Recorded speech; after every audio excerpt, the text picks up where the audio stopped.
Hello students, welcome to my channel. This is Pooja, your math tutor, and in this video we are going to do the sum that you have seen on the thumbnail. So without wasting any time, let's start the question. We have a statement: a solid consisting of a right circular cone of height 120 cm and radius 60 cm standing on a hemisphere of radius 60 cm. तो पहले यहाँ तक देखो क्या बोला है इन्होंने। एक सॉलिड है जो कैसे कंसिस्ट हुआ है, right circular cone of height 120 centimetre. Right circular cone है ये, ठीक है। राइट सर्कुलर कोन क्या होता है? जो बेस जो ग्राउंड के साथ राइट एंगल फॉर्म करता है, राइट। तो ये राइट सर्कुलर कोन है जो किसके ऊपर स्टैंडिंग है? Standing on a hemisphere of radius 60 centimetre. यहाँ पर जो नोटिस करने वाली बात है वो ये है, ये तो हमें मालूम है कि cone standing on a hemisphere, yes. अब जो रेडियस है कोन का एंड रेडियस है हेमिस्फीयर का, वो दोनों सेम है, ठीक है। फिगर बनाने के लिए इनकी मेजरमेंट्स को अच्छे से ऑब्जर्व करना बहुत ज़रूरी होता है। तो जैसे कि इसका भी 60 सेंटीमीटर, कोन का भी 60 सेंटीमीटर रेडियस है, इस हेमिस्फीयर का भी 60 सेंटीमीटर है, तो दैट्स वाई इस तरह से एक सॉलिड बना होगा। तो हमने ये पहले से बना रखा है। और एक चीज़ है, हाइट कितनी है इस कोन की? 120 सेंटीमीटर, 120 सेंटीमीटर, ओके। आगे क्या लिखा है इन्होंने? Is placed upright in a right circular cylinder full of water such that it touch the bottom. ये जो सॉलिड है जो किसके अंदर है? एक सिलेंडर के अंदर, राइट सर्कुलर सिलेंडर के अंदर, ठीक है। राइट सर्कुलर सिलेंडर भी वही होता है जो बेस के साथ ग्राउंड के साथ राइट एंगल फॉर्म करता है, ठीक है। जैसे कि ये देखो राइट एंगल फॉर्म हो रहे हैं ना।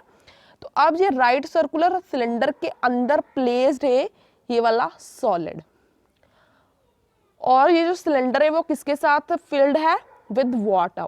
एक चीज और है यहाँ पर, such that it touch the bottom. ये इस तरह से इस सिलेंडर के अंदर प्लेस्ड है, ये सॉलिड इस सिलेंडर के अंदर इस तरह से प्लेस्ड है कि ये इस सिलेंडर के बॉटम को टच कर रहा है, ठीक है। दैट्स वाई ये देखो मैंने यहाँ पर हेमिस्फीयर को टच करवाया है। तो आगे चलते हैं। Find the volume of water left in the cylinder if the radius of the cylinder is 60 centimetre and it's height is 180 centimetre. अब यहाँ पर देखो इस सिलेंडर के अंदर कितना पानी होगा इस सॉलिड को प्लेस करने के बाद, यही हमें कैलकुलेट करना है। बट यहाँ पर एक और चीज नोटिस करने वाली है कि जो सिलेंडर है उसका रेडियस भी कितना है? 60 सेंटीमीटर। सो दैट्स वाई ये जो हेमिस्फीयर के एंड से है जो किसको टच करेंगे? इस राइट सर्कुलर सिलेंडर के वॉल्स को टच करेंगे। दैट्स वाई मैंने इस तरह से फिगर को बनाया है। यहाँ पर भी 60 सेंटीमीटर रेडियस आएगा इस सिलेंडर का, and it's height is 180 centimetre. देखो इस सिलेंडर की हाइट कितनी है? 180 सेंटीमीटर। अब यहाँ पर आप देखो कौन की हाइट 120 सेंटीमीटर गिवन है, अगर रेडियस 60 है तो ये भी रेडियस है, ये भी 60 होगा। 120 प्लस 60 180 होता है। दैट्स वाई जो इस सॉलिड का टॉप है वो मैंने सिलेंडर के टॉप के साथ टच करवाया है। तो इस तरह से हमारी फिगर बनी है। अब हमें कैलकुलेट क्या करना है? Find the volume of water left in the cylinder. इस सिलेंडर के अंदर कितना वाटर होगा उसका वॉल्यूम हमें बताना है। देखो ये तो हमारे लिए अंडरस्टूड है कि इस सिलेंडर के टोटल वॉल्यूम में से अगर हम इस सॉलिड के वॉल्यूम को सब्ट्रैक्ट कर दें, माइनस कर दें, तो जो रिमेनिंग वॉल्यूम है वो किसका होगा? वाटर का ही होगा, राइट। तो ठीक है, अब हम कैलकुलेट करते हैं। Volume of water left in cylinder equals to किसके होगा? ये वॉल्यूम ऑफ सिलेंडर। सिलेंडर के वॉल्यूम में से क्या माइनस होगा? Volume of solid, right? What is the formula of volume of cylinder? Pi r square h, right? R is the radius of cylinder and h is the height of cylinder minus volume of solid. तो solid का volume कैसे आएगा? देखो solid का volume कैसे आएगा? Volume of this cone कौन का वॉल्यूम क्या होता है, इसका फॉर्मूला क्या होता है कौन के वॉल्यूम का, 1/3 पाई आर स्क्वायर एच। अब एक चीज यहाँ पर नोटिस करने वाली है, यहाँ पर आर स्क्वायर रेडियस हुए सिलेंडर का, यहाँ आर रेडियस है कोन का, सिलेंडर और कोन का रेडियस सेम है, दैट्स वाई मैंने यहाँ पर भी आर लिया और यहाँ पर भी आर लिया। बट यहाँ पर एच है हाइट ऑफ सिलेंडर और यहाँ पर एच क्या है, हाइट ऑफ कोन। तो दैट्स वाई मैं यहाँ पर h1 h2 लिख रही हूँ, क्योंकि दोनों हाइट्स डिफरेंट है। सिलेंडर की हाइट है 180 एंड कोन की हाइट है 120। ओके, प्लस कोन का वॉल्यूम हो गया। अब इसे हेमिस्फीयर का वॉल्यूम लिखेंगे। What is the formula of volume of hemisphere, that is 2/3 pi r cube. देखो यहाँ पर भी मैं आर सेम ही ले रही हूँ, बिकॉज जो हेमिस्फीयर है उसका रेडियस भी क्या है 60 सेंटीमीटर। अब इनकी वैल्यूज पुट करते हैं। वैल्यूज पुट करने से पहले अगर थोड़ा सा सिंप्लीफाई हो रहा है तो हम इसे सिंप्लीफाई कर देते हैं। क्या हो रहा है हमारे पास, हम क्या इसे कैसे सिंप्लीफाइड कर सकते हैं, पाई आर स्क्वायर h1 माइनस, यहाँ से हम क्या कॉमन ले सकते हैं, we can take common out 1/3 pi and r square. तो यहाँ पर हम लिखेंगे 1/3 into pi into r square and what we have remained in the bracket, 1/3 भी बाहर आ गया, पाई भी बाहर आ गया, आर स्क्वायर भी बाहर आ गया, बचा गया अंदर h2 that is height of cone, plus यहाँ पर से क्या 1/3 बाहर आ गया, अंदर बचा 2, पाई भी बाहर है, आर स्क्वायर भी बाहर है, तो अंदर क्या बचा अकेला आर। तो अब हम क्या करेंगे, इनकी वैल्यूज पुट करेंगे। What is the value of pi, pi की वैल्यू क्या लेते हैं 22/7 इंटू रेडियस कितना है 60 इंटू 60 आर स्क्वायर है तो 2 बार आएगा। h1 क्या है, हाइट ऑफ सिलेंडर, तो सिलेंडर की हाइट कितनी है 180 माइनस 1/3 पाई की value again 22/7 into radius 60 multiply 60 bracket के अंदर h2 क्या है, height of cone 120 plus 2 into r की वैल्यू कितनी है 60। तो अब हम इसे कैलकुलेट करेंगे।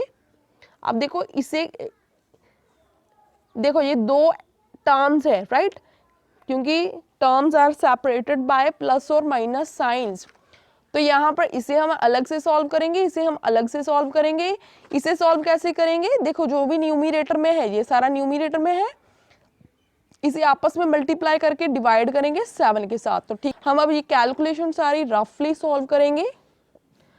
First of all 22 multiply with 60, ये हमारे पास आ गया 1320।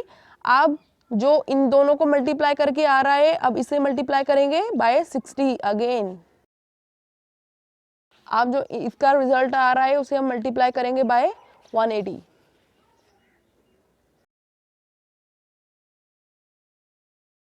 तो हमारे पास क्या आ रहा है 14256000। अब हम इसे किसके साथ डिवाइड करेंगे, डिवाइडेड बाय 7। ऐसे सोन चलता जाएगा।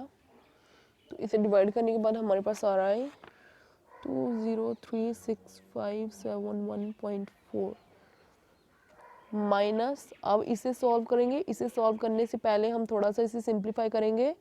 इसे हम लिख सकते हैं 22 multiply by 60 multiply by 60 over 3 into 7। तो यहाँ पर अंदर क्या आ रहा है ब्रैकेट के 120 प्लस 260 ज़ा 120 एंड यहाँ से जो कैंसिल हो रहा है वो कैंसिल कर देते हैं, 3 1 ज़ा 3, 320 ज़ा 60। अब देखो यहाँ पर इसकी कैलकुलेशन कैसे होगी, 120 प्लस 120 240। अब इसे भी हम सिमिलरली करेंगे, पहले न्यूमरेटर में जो भी है उसे आपस में मल्टीप्लाई कर देंगे एंड एट लास्ट उसे 7 के साथ डिवाइड कर देंगे। तो सबसे पहले क्या करेंगे 22 मल्टीप्लाई विद 20, ये तो सिंपल है, 22 इंटू 2 कितना हो जाएगा 44, साथ में एक जीरो लग जाएगा। ओके, उसके बाद क्या आ रहा है 60। अब इसे मल्टीप्लाई करेंगे 60 के साथ, तो 44 को 6 के साथ करेंगे, लास्ट में 2 जीरोस लगा देंगे राइट। 6 4 ज़ा 24, 6 4 ज़ा 24 प्लस 2 26, इतना आ रहा है। अब किसके साथ करेंगे 240 के साथ।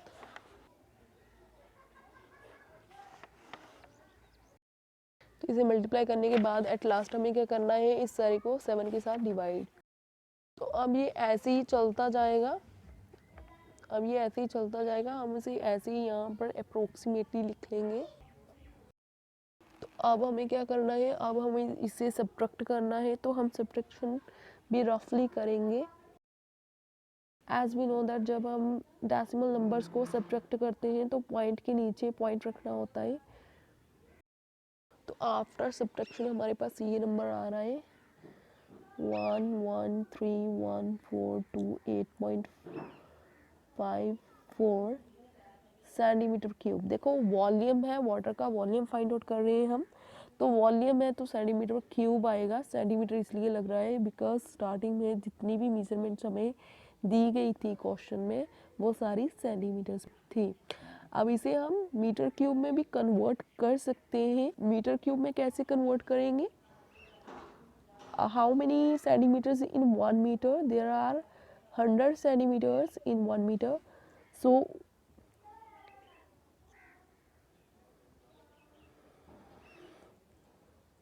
we can divide this number by 100 3 times. क्योंकि क्यूब है that's why we have to divide 3 times by 100. अब ये मीटर क्यूब में चेंज हो गया है। अब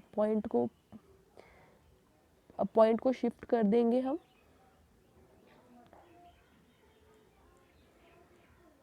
देखो पॉइंट कैसे शिफ्ट होगा हमारा 1 2 3 4 5 6, तो यहाँ से काउंट होगा 1 2 3 4 5 6, तो यहाँ पर पॉइंट लग रहा है मीटर क्यूब। तो इसे अगर हम चाहें तो अप्रोक्सीमेटली लिख सकते हैं 1.131 मीटर क्यूब।